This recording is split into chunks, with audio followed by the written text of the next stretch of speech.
할렐루야.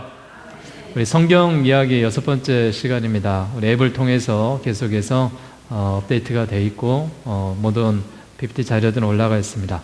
자, 우리가 창세기에 대한 크게 4가지들을 우리가 구분해서 보고 있습니다. 성경이 어떻게 시작이 되었는지, 또 원 역사에 대해서 창세기 1장에서 11장까지에 대한 말씀을 시작으로 정확한 시대와 공간을 우리가 알 수 없지만은 만물의 처음과 인류의 시작, 중요한 사항들에 대해서 여러분들에게 말씀을 해드렸습니다. 그래서 창세기 1장에서 천지 창조를 시작으로 해서 인류에 대한 계보를 시작으로 해서 노아에 대한 홍수와 노아에 대한 이런 하나님이 허락하셨던 계보에 대한 역사들을 이어가게 됐고요.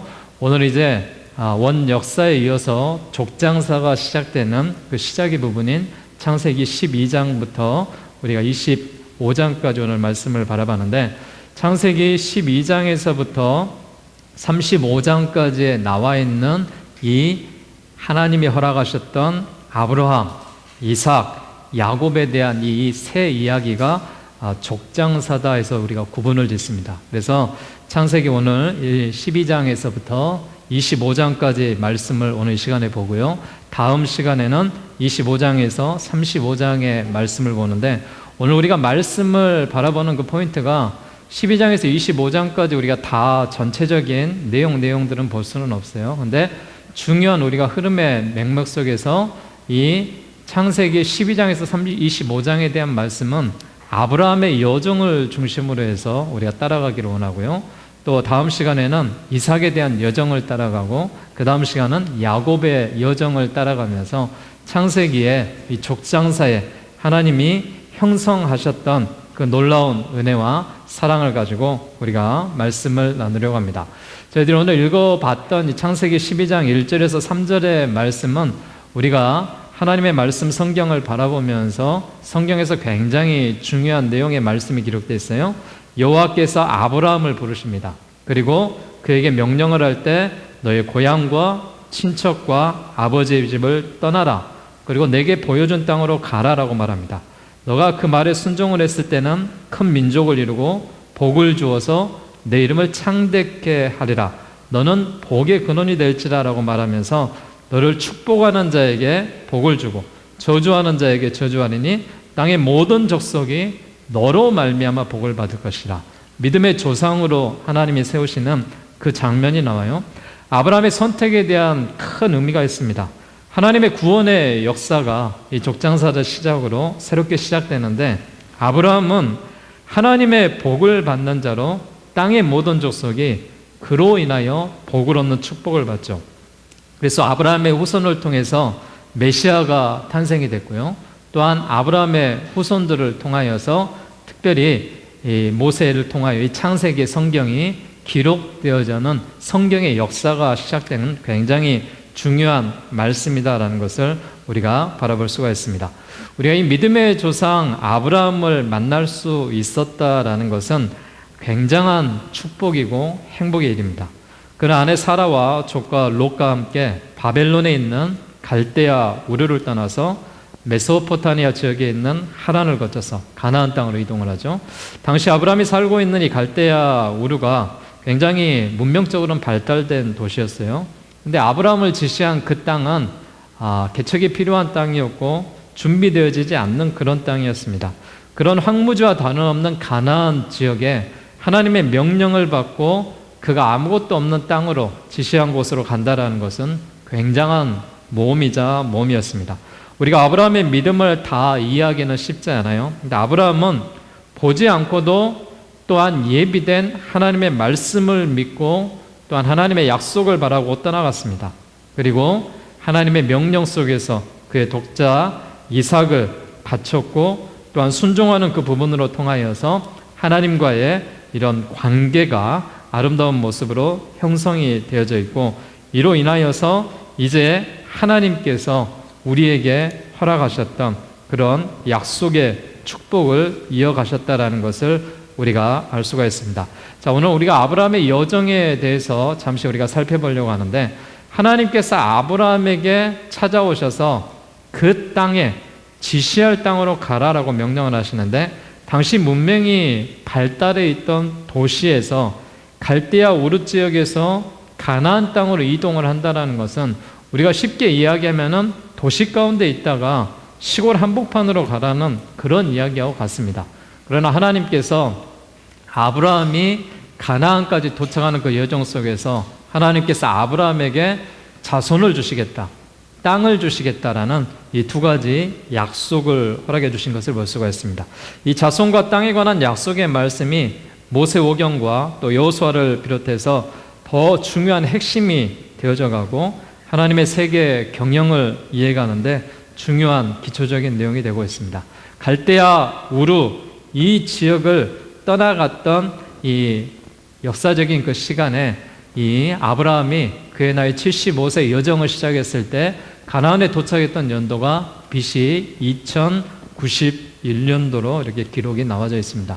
그래서 우리가 그 여정 속에서 아브라함의 여정의 행보를 우리가 다시 한번 이어보면서 아브라함의 떠나갔던 그 지도에 대한 여정을 보고 아브라함이 어떻게 이동을 했는지 그 여정에 대한 경로들을 우리가 바라보면서 오늘 이 아브라함에 대한 여정이 하나님이 허락하셨던 그 모습의 땅 속에서 나아갈 수 있는 그런 모습이었다라고 보시면 됩니다.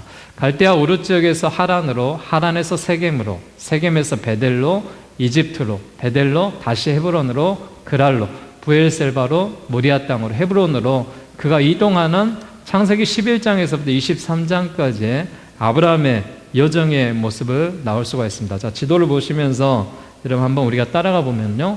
처음에 갈대아 우르 지역은 이곳입니다. 그가 갈대아 우르 지역에서 태어나서 이곳에서 삶을 75년이라는 시간 동안에 살았습니다. 이 땅은 이곳 지역은 굉장히 발달되어 있는 그런 도시와 같은 그런 곳이고 하나님의 명령에 의해서 그가 이동했던 곳이 무엇입니까? 하갈의 하란이라는 이 지역에서 잠시 이쪽에서 머무르다가 하나님께서 지시하고 명령하셨던 그 땅 세겜 지역으로 향하여 그가 나가는 것을 볼 수가 있습니다. 이 세겜 지역에 와서 그가 삶의 여정 가운데 나오다가 하나님의 제단인 베델에 가서 이 제단을 쌓게 되고요. 이 제단을 쌓으면서 이곳에서 삶의 여정을 머물게 됩니다. 이때 이곳 지역이 굉장히 그 당시에 가뭄으로 인하여서 고통을 받게 되죠. 그래서 잠시 그가 식구들을 데리고 이 이집트 쪽으로 이동을 해서 이집트에서 이런 몇 해를 이렇게 지내다가 다시 하나님의 명령에 의해서 베델로 올라가는 그 사건이 벌어져. 이 베델에서 올라가는 이 모습 속에서 하나님께서 주시는 하나님의 명령한 땅, 이 헤브론을 향하여 그가 다시 나아가게 되고요. 헤브론에서 또한 그 앞에 있는 이 그랄 지역으로 그가 삶의 여정을 이어가고 있습니다. 그가 이곳 그랄 지역에서 삶을 살고 있다가 그가 99세 되었을 때, 100세 되었을 때 하나님께서 이삭을 허락해 주셨고 이삭을 하나님께서 모리아 제단에 하나님이 보내라라는 그 명령 속에서 이 모리아 산은 그랄 지역과 이 베델 지역의 중간에 이쯤에 나와 있는 산입니다. 걸어서 3일 정도 걸어가는 그런 시간의 길이라 하니까 우리가 3일 정도 그 산을 걸어가게 되면은 여기서 생각한다면 그냥 충청도 정도 그 정도 이렇게 3일 밤낮으로 걸어서 아들 독자 이삭을 바치기 위해서 지나갔던 그런 여행의 행보 속에서 그 모든 과정이 마치고 다시 헤브론 지역에 와서 그의 생을 마감하는, 즉 하나님이 허락하셨던 이 아브라함의 여정은 그가 이 우르 지역에서 태영을 나서 하란을 거쳐서 또 하나님이 허락하셨던 이 가나안 땅에 이런 곳에서 하나님 앞에 제단을 쌓고 또한 헤브론에 머물고 그랄 지역에 있다가 이집트를 방문하고 다시 이곳에서 헤브론을 향하여 그가 이 175세라는 그 일기 가운데 아브라함의 여정이 맞춰지는 그런 행보를 우리가 볼 수가 있습니다. 이런 아브라함의 여행의 행보를 바라봤을 때는 우리가 아브라함이 얼마만큼 믿음의 사람이었는가를 알 수가 있는 것이죠. 그가 좋은 곳들 또 아버지에게 받았던 그러한 모든 은혜들을 그가 떠나보내고 이런 하나님의 명령에 의해서 이동한 그런 아브라함의 여정을 우리가 바라볼 수가 있습니다. 자, 아브라함의 여정에 대한 내용의 말씀들을 우리가 중간중간에 보게 되면은 하나님의 순종을 요구하는 장면이 나오죠. 가나안으로 옮겨놓은 아브라함이 약 25년 동안 후손에 대한 약속을 믿으며 하나님과 깊이 사귀는 시간을 갖습니다. 여러 훈련의 과정을 통해서 하나님과 동행하며 살아온 아브라함이 99세에 할례를 받게 되고요. 또한 이름도 아브라함에서 아브라함이다라고 이제 그가 칭호를 이제 하나님의 말씀 가운데 받고, 또한 이 사례는 사라의 이름으로 바꿔주시는 이런 놀라운 역사가 이곳 가운데 나타나죠. 그래서 아브라함은 여러 민족의 아버지다라는 뜻을 갖고 있고요. 또 사라는 여러 민족의 어머니다라는 뜻을 갖고 있습니다. 아브라함은 자신의 독자를 하나님을 위해서 내어놓는 이런 놀라운 그런 순종을 봉하게 됩니다. 오랜 기다림 끝에 마침내 아들 이삭이 태어났는데요. 아브라함은 100세에 낳은 아들 이삭을 정말 눈에 넣어도 아프지 않는 그런 사랑하고 또한 하나밖에 없는 독생자 아들 아니겠습니까?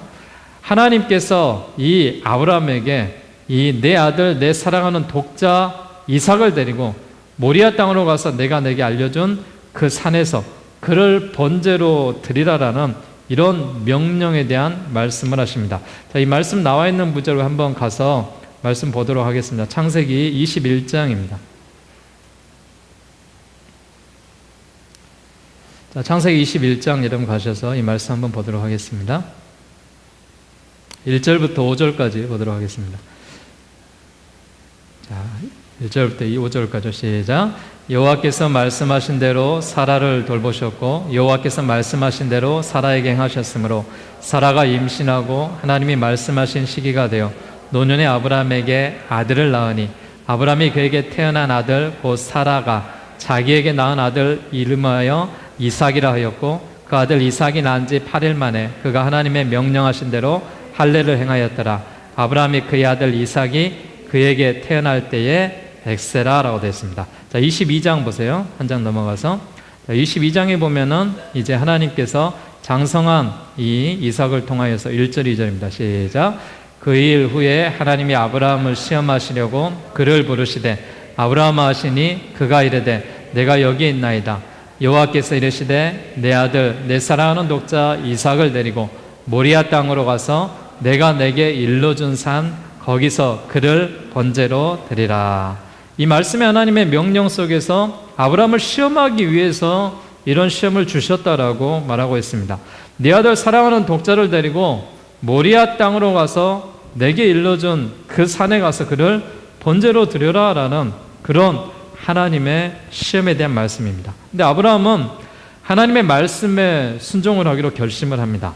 그래서 하나님의 이런 요구사항에 그가 하나님께서 허락하셨던 이 말씀이다라고 그가 믿고 모리아산에서 아브라함이 이삭을 향하여 이제 칼을 대는 순간에 하나님께서 예비하셨던 그런 은혜 가운데 자신의 독자를 하나님 위에 내어놓고 또한 2000년 후에 하나님께서 아브라함의 그 후손을 위해서 당신의 독생자 예수 그리스도를 내어주시는 그런 사건에 대한 예비된 모습으로 나오고 있죠.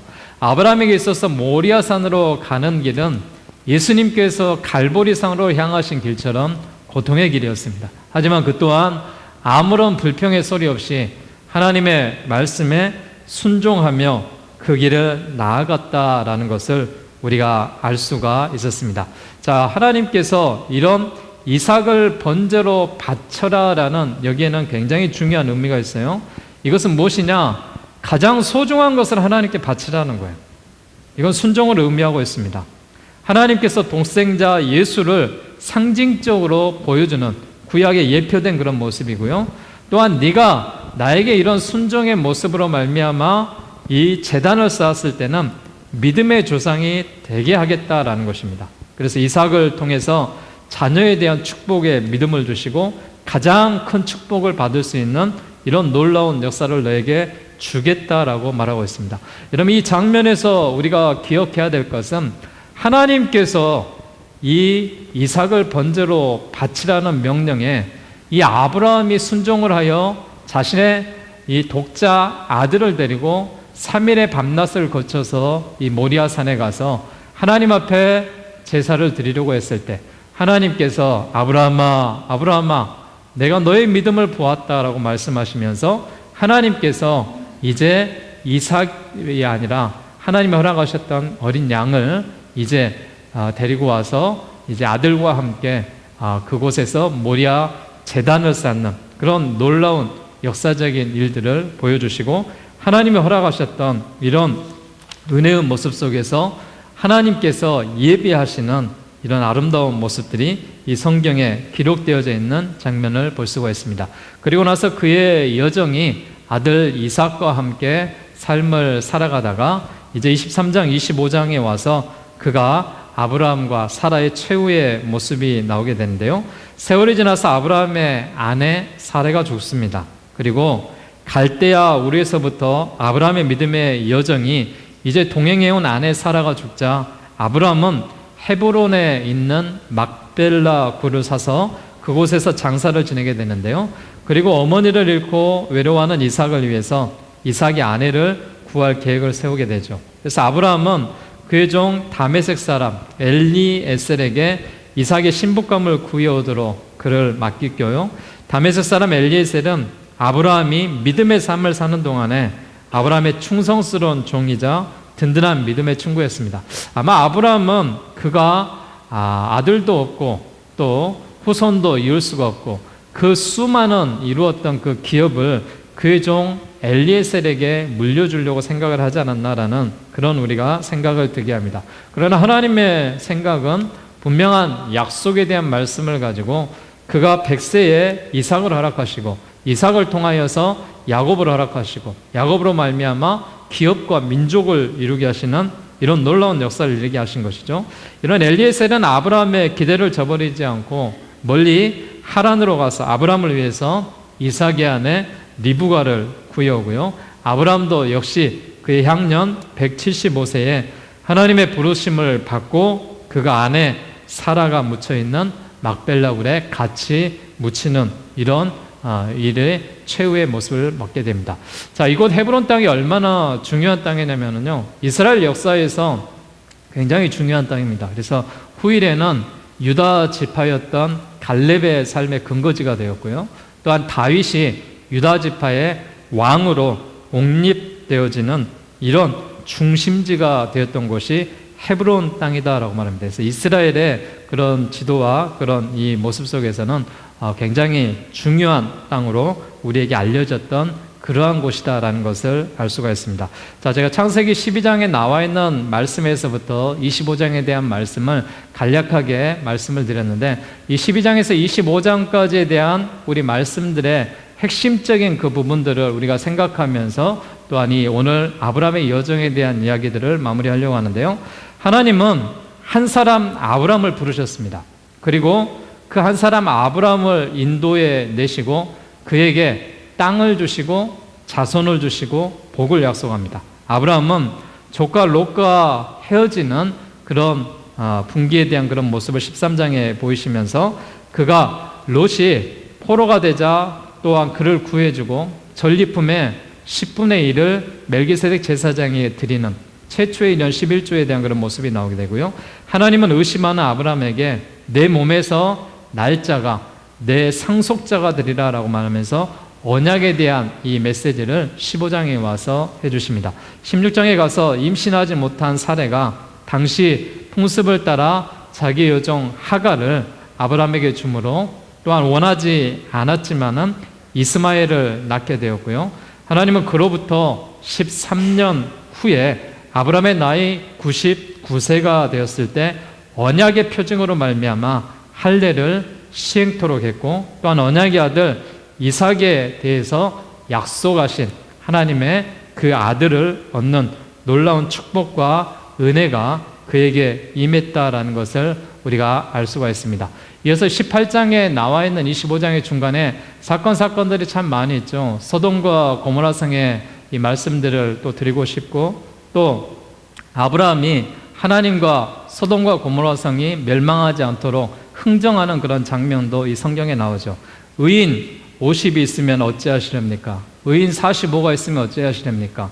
의인 30이 있으면 어찌하시렵니까? 의인 20이었으면 어찌하시렵니까?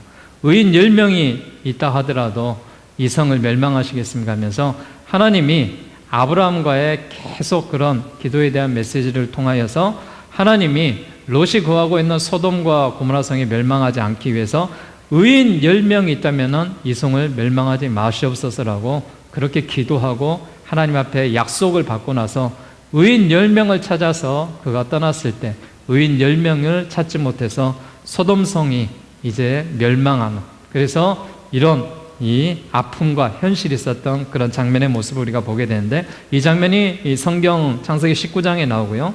아브라함은 애굽에서 에서와 같은 잘못을 그랄에서도 행해서 아내를 누이라고 칭하죠. 그래서 드디어 약속의 아들 이삭이 늙은 아브라함과 웃는 사라 사이에서 21장에 태어나게 되고요. 여러 해 후에 최대의 시험인 이삭을 번제를 드리라는 명령을 받고 그가 순종을 했고, 또한 여호와 이레에 하나님이 예비하시고 준비하셨던 그가 체험을 받고, 사라는 결국 죽고 죽음의 땅의 일부인 막벨라 굴에 장사되는 그런 모습으로 말미암아 아브라함의 최후 모습 속에서 또한 그의 아들 이삭을 통하여서 또 이삭의 그 아들인 이 야곱을 통하여서 그 배중에 태중에 이제 에서와 야곱이 두 국민이 태중에 있다라는 그런 장면에 대한 내용이 나와 있는 것이 창세기 12장에서 25장까지에 대한 말씀입니다. 자, 이 말씀을 우리가 이렇게 정리를 하고요. 또 다음 시간에 우리가 26장에서 35장에 대한 이 말씀들을 정리하게 되면은 이스라엘의 족장사가 이런 하나님의 계보와 하나님의 역사로 말미암아 이런 뜻이 이루어졌다는 것을 우리가 알 수가 있습니다. 우리가 창세기에 나와 있는 이 말씀을 바라봤을 때 하나님이 민족을 형성하시는 그런 장면들, 하나님이 복을 허락하시는 그러한 장면들, 하나님께서 예비하신 그런 약속을 성취하며 이루어 가시는 그런 모습 속에서 하나님은 아브라함을 무엇이라고 칭하냐? 친구다라고 칭했습니다. 또한 아브라함이 하나님의 친구로 일컬어지기까지 그 과정들을 우리가 바라보면서 우리도 하나님과 동행할 수 있는 그런 믿음의 행보를 이어가시고 아브라함과 같은 이런 여정 속에서 우리도 아브라함처럼 순종하고 하나님의 뜻을 행함으로 말미암아 하나님이 기뻐하시는 믿음의 삶으로 늘 나아가시기를 주의 이름으로 축원드리겠습니다. 기도하겠습니다.